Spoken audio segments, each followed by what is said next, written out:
Welcome to the Ugly Bug Podcast, a production of the Ugly Bug Fly Shop and Crazy Rainbow Fly Fishing. Welcome to the Ugly Bug Podcast. Today I sit down with Rob Barnowsky, and we discuss enriching the youth through the outdoors. Rob's a unique individual as a full-time guide or part-time guide, as well as a counselor. Rob brings a unique angle to the industry and has made a difference in a lot of kids' lives. I think you'll really enjoy today's episode. First, let's step away for a quick word from our sponsor. The Ugly Bug Podcast is proudly sponsored by Wyoming. Wyoming-rooted fly fishing apparel and accessories challenging the traditional mold, designed by anglers for anglers. What's up, Rob? How are you, Blake? Good, man. Yourself? Well, not bad. Just making it through Wyoming winter this year. Yeah. Kind of been brutal. Well, actually, a legit winter. A legit, real winter. Yeah. Fill the reservoirs finally. I went out and tried to dig out my boat a couple hours ago. Yeah? Spent about an hour on it, and then spent an hour and a half helping Devin, and gave up on mine. How's mine look? Yours is better because it's close. It's further away from the big barn. Well, Mine's got a good 5-foot drift in front of it, good. and the old diesel tractor gelled up. Oh, So, yeah. yeah, non-operational at this point. Yeah, it's damn cold here. Yeah, it's been brutal. Yeah. It's been brutal. Damn cold everywhere across the country, it seems, right now. I was talking to my brother-in-law in San Antonio. He said, man, it's been a cold winter here. I said, I don't want to hear about it. He said, well, it's been 50 degrees some days. I think it's actually going to, there's a chance of snow in, Central California. That's what I've heard. Like a blizzard warning in L.A. County, and yeah. Good for the natural gas market. Yeah, good. Yeah, that's right. Yeah, invest in natural gas. Yeah. So you do all kinds of stuff. Obviously, you guide quite a bit. Used to guide full time, but you moved into kind of a different role now. But maybe you can explain to some of our listeners, your normal kind of year as far as is what you do for work and kind of how we move through it. Yeah, absolutely. So, as Blake said, I used to work full-time guiding. I had left. I'm trained as a counselor. I'm a licensed counselor in the state of Wyoming, so I have a couple master's degrees. Worked for a while in counseling and needed a break. You live in Wyoming. I started fishing a bunch, and I was like, I can't be in an office 5 days a week for 52 weeks a year for the rest of my life. And so at some point I left, started guiding, and worked for you full-time for quite a while.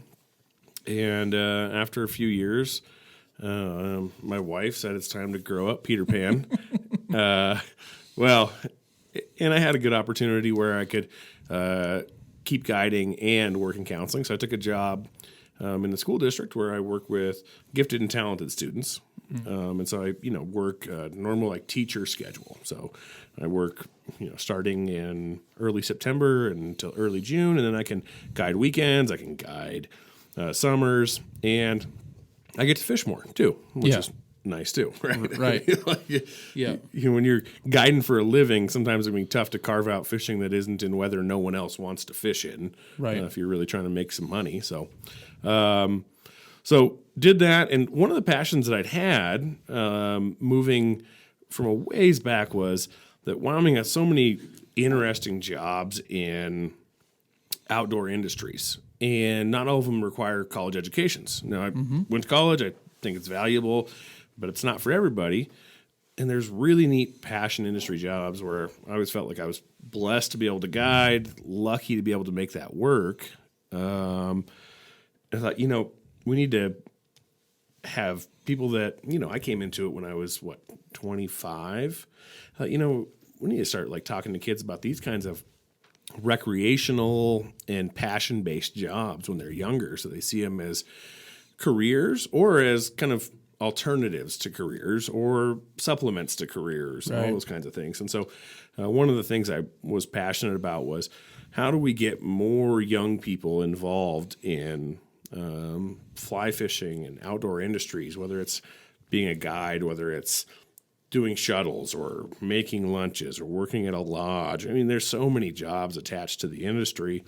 with taxidermy, and I mean, you look around Wyoming and Casper, and there's outdoor industry jobs everywhere, retail jobs, and so what I did was I worked with the state of Wyoming, and we started a camp where we bring in youth with disabilities that the state has kind of said, well, they might need some extra help making sure they make a good transition from high school into career, right? They may need some extra support finding where they need to be. Right. And so working with you and then other people I know in the outdoor industry, I said, well, can we do like a camp where we bring these kids in, we let them hang out with a guide, get guided fly fishing, which for a lot of people is a really remarkable experience, right? I mean, for me, it's a unique experience. And so we do that, and then we do these workshops where we, you're gracious enough to do mock interviews for me and give them feedback on, well, here's how you interview. And we have fly tying, and then we go to retail stores and other retail stores around town. And we talk to them about what kind of jobs are here. What's the career base like? What's it look like 5 years down the road, 10 years down the road? And how do you make a career in the outdoor industry? And it's been really, really well received. I think it's important for a few things. I mean, and sorry, I'm kind of rambling on. No, you're telling good. you all sorts of stuff, but fire away. I think it's important for a few things. One is that if our rivers are going to be cared about, and if our natural resources are going to be cared about, we need the younger generation to care about them. For sure. I'm not an old person, so I've hopefully got a long time left on this earth. But I think that if you care about catching trout, you care about hunting animals, you care about going hiking in a pristine area, you care about any of that kind of outdoor recreation stuff, we have to have younger people that are passionate about it too. Otherwise, at some point, who cares? It dies off, right? Yep. No one cares about it anymore.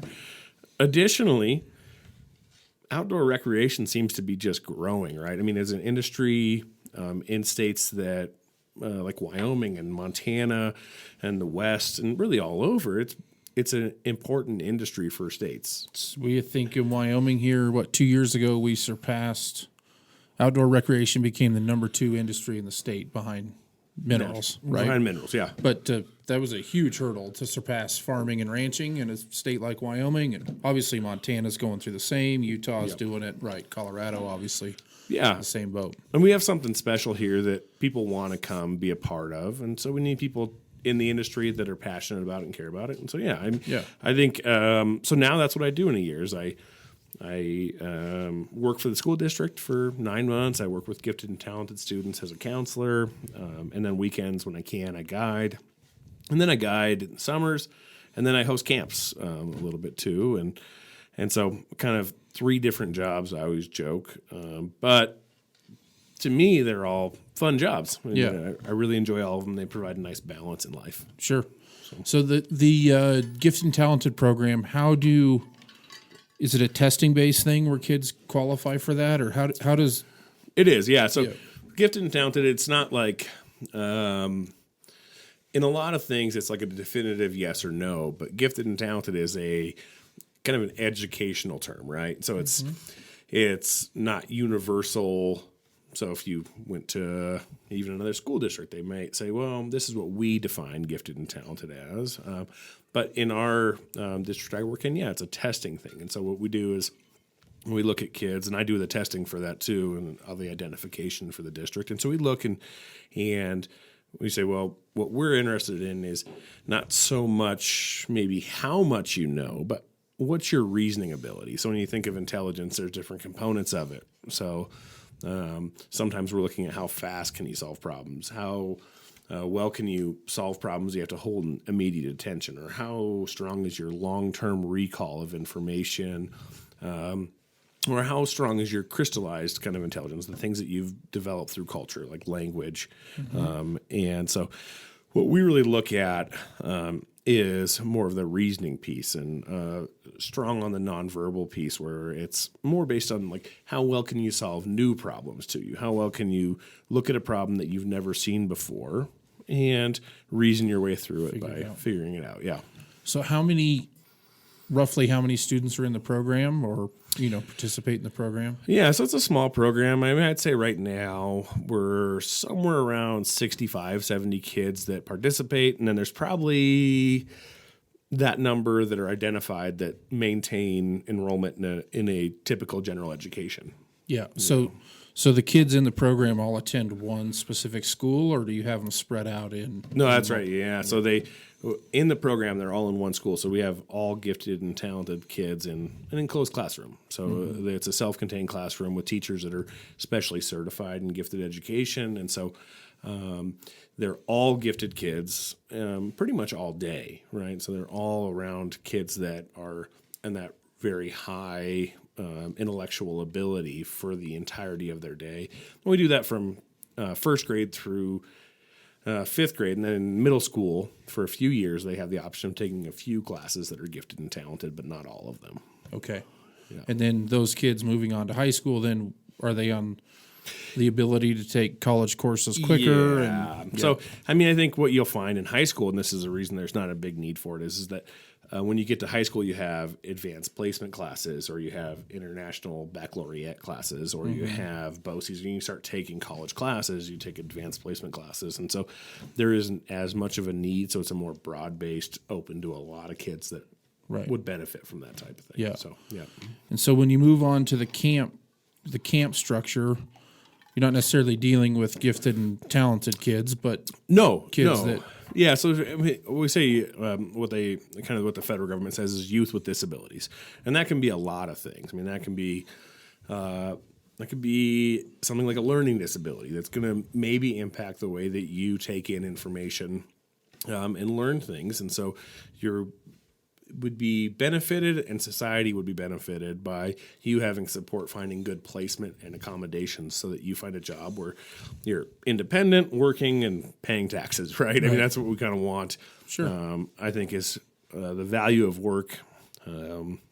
Because that's all you do is work. But I think that there's value in work from social aspects and meaning to life. Sure.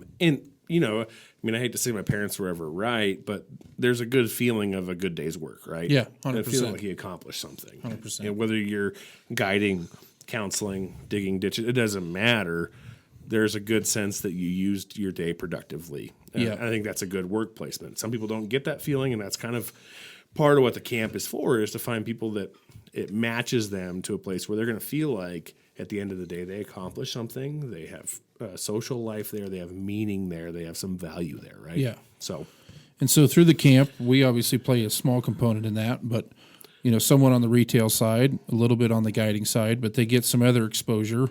I guess let's start with our aspect of it. Yep. In that we do some mock interviews. They spend some time in the retail store, kind of job shadow, follow around. Yep.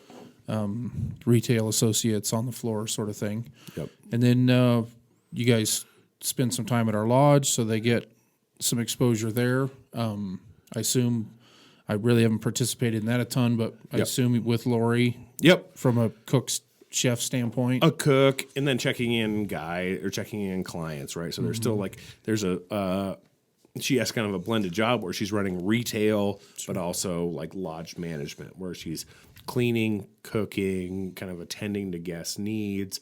Her husband does maintenance, right? I mean, so there's when you're out in the country at a lodge, you kind of got to be a jack of all trades in some ways, right? And so we have that component too, where it's not just like, oh, this is going to be your job where you just cook eggs every morning, but Lori's job is much more complex than that and much more time intensive than just cooking 3 meals a day. She's setting menus and shopping and cleaning, and definitely a Swiss Army knife sort of position, picking up ice for people's cocktails and running people in and out of town. I mean, she does everything. I mean, And then is other job opportunity exposure. I know you guys have spent some time with taxidermists. Yep. A lake guide, if I remember right. Lake guide, So we do a few things. So we've done marinas, we've done taxidermy. We've done actually like more like just strictly recreation. So the Fun Town, what's that? Oh yeah. In town, putt golf. I'm trying to remember. Yeah, and so that, this is a great opportunity too for them to see if there's other kinds of recreation. So we've gone and been like, oh, there's careers here too, right? And so she said, she talked to them about like, here's kind of what you need to have a career in a place like this. Like, talk to them about people that need to be able to fix arcade games and do also some kind of retail and food things. We've done different types of retail too. So we've done more hunting based things where we try to match youth with their interests, right? So not everyone's going to love fishing or not everyone's going to love fly fishing, but maybe they're super passionate about hunting rifles or they're really passionate about backpacking. And so we try to expose them to a variety of things around that make sense for Wyoming. I mean, I think I love fly fishing. I think, if you're listening to this, you probably like fly fishing, right? But there's a ton of ways to enjoy Wyoming, and we try to expose them to as many as we can through Casper. Yeah. So we've done bike shops and ski shops and had them look at, like, what does a person that works on bike repair do? And what's the market like for jobs in that area, too? And so those are all parts of Casper's economy, too, that we don't think about maybe quite as much, but there's still bike shops and a lot of mountain biking and road biking that goes on around here. Yeah. Good. The hunting component, obviously, good luck trying to find a hotel room September 20th in Casper. The antelope hunting, there's hunters everywhere. Well, exactly. You think of Casper as a town of what? I mean, high 50,000 people, and we have at least 3 retail stores that cater primarily, in my mind, to a lot of hunting. I mean, you have Sportsman's and you have Wagner's and you have Rocky Mountain Discount has at least 3. Gun Company. Oh, yeah. Wyoming Gun Company. And so I think gun ownership, hunting, recreational shooting is a big part of Wyoming culture too. So we try to expose them to what kind of jobs might be there too. So we've done the same thing with bow hunting. So we've had them meet with bow techs and talk to them about like what it's like to get into being a bow tech and what the job is like. I think the fastest growing like business industry within the state of Wyoming they've done a fabulous job at recruiting big time gun manufacturers, right? Between Weatherby and Magpul and Keltec, and I said Keltec. Would they go to Rock Springs recently? Yeah, and Kafaru just moved to Riverton, right? A hunting pack company. So I think all kinds of it. I guess when you think of states that you'd want to live in and hunt in, and if that's kind of what your industry is, Wyoming is a hell of a place to be. Right. Lots of public land, really pretty favorable draws for residents. For sure. It's the reason we live here. Right. It's the reason we're here too, right? You put up with shitty winters. Exactly. We kind of celebrate the snow and the cold. And so, I mean, I think that's a huge piece of Wyoming's economy too that we want to expose them to. So it's not just purely you have to do fly fishing and that's the industry. There's a ton of recreational opportunity in Wyoming. Yeah. If any of the listeners, like if they have children that they think might be, good for a program like that, how do they go about, seeking out or support for that? Yeah, support for it. Yeah, so it's interesting how this works. What the federal government does is they, through a match-based program of funding, to every state, they say, for what they call vocational rehabilitation. They say, well, for every 20, and this is rough, so someone may be an expert in the field, but they say roughly, I'm going to say 25 cents that the state invests, the federal government says, we'll give you 75 cents. I think it's closer to like 78 cents and 22 cents or, last time I checked. But it's a great investment for each state, either way, because what's happening is the state is administering a program then to help people find independence and employment rather than be on disability programs. And I think the whole philosophy of it makes a lot of sense is that people's quality of life is vastly improved by working, right? Rather than being on disability. Now, if I could be retired right now and I could fish wherever I wanted to, it might be a different story, but that's not my life, right? So my life is vastly improved socially and psychologically by working. And so it's a great investment for each state. One of the focuses that's been out for, I would say, the last 10 to 15 years has been, well, if we wait for people to be 18 and then we watch them go through a series of failures in employment because they have a disability, then we've lost a lot of time of investment, right? And so the federal government has said, well, we should invest maybe a little sooner. And so they've made a real concerted effort to get it into high schools and saying these are the kids that we've identified and believe would benefit. So if you have a child or a family member or anyone that you think may have some type of disability that would impact their employment or their access to education or their ability to successfully graduate a normal path through employment, these are great programs that can help you with all sorts of things. But one, even just the identification of that, right? So recognizing sometimes it gets missed in educational settings. And so having them come in and say, well, we'll pay for an expert to diagnose and figure out what kind of accommodations might be necessary, what kind of training we might need, what kind of support we can provide to make sure that you're successful. So you'd go find your local Department of Vocational Rehabilitation. Every state has one. They're all over the place. In Wyoming, they serve really every major community. And if you're in a smaller community, KC, Wyoming has someone that goes there and travels there to work with high school kids, right? And that's, I don't know how big KC is, but I assume it's a couple hundred? Couple hundred, right? So I don't think there's a 4-way stop, so they can't be over 250. Yeah. So it's a small place. So Department of Vocational Rehabilitation, and then they can connect you with services that can be beneficial for you as you move forward, trying to find access to education and employment that's beneficial for you. Cool. Yeah.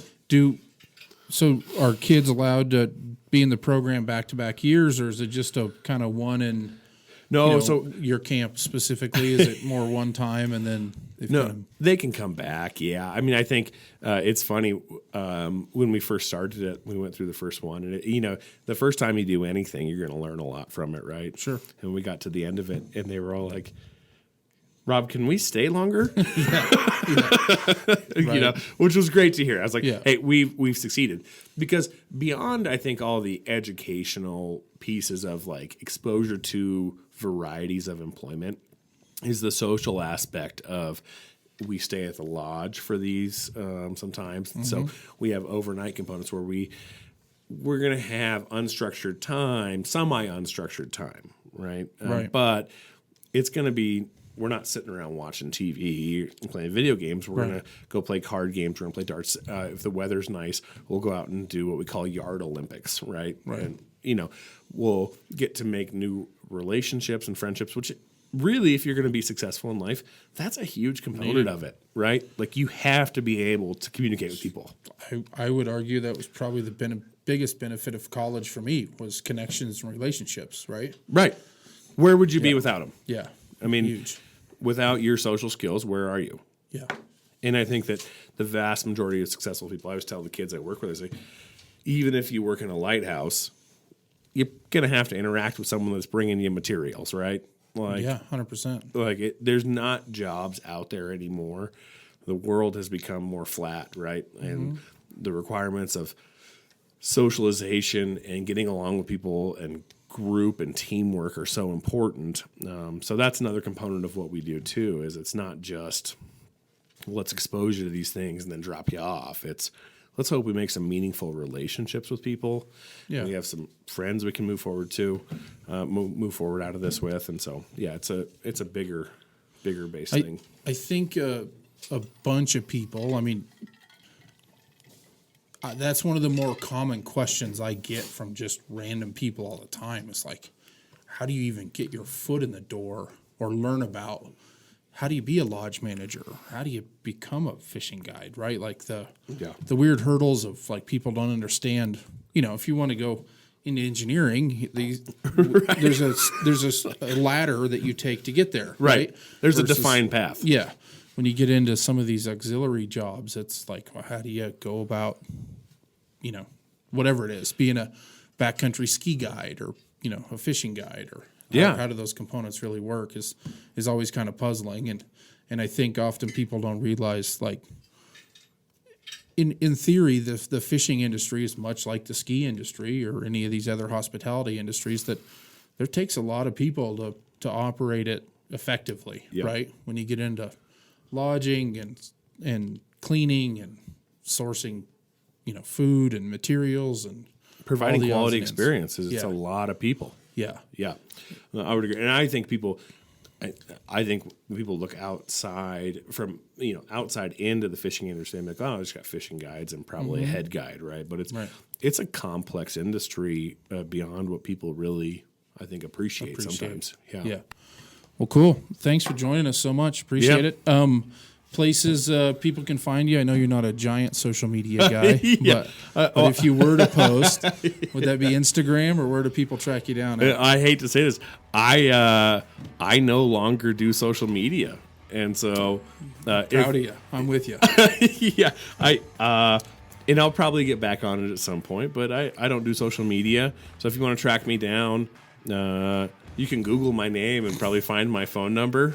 But I'd prefer you not do that. Call the Ugly Bug. Call the Ugly Bug, and they can pass a message on. Right. I just don't. I have 2 small kids. I have a dog. I have 3 jobs. I lost time for that part of my life for a while. And I'll get back into it. My kids are getting a little older and more independent, and so I'll get back into it. But for now, you got to call the Ugly Bug to get a hold of me. I like it. Thanks, Rob. Thank you. Thank you for listening to the Ugly Bug Podcast. If you've enjoyed this episode, please consider subscribing and leaving a review on Apple Podcasts and Spotify. If you have questions or feedback, reach out to us via email at info@uglybugpodcast.com or leave a comment on our social networks.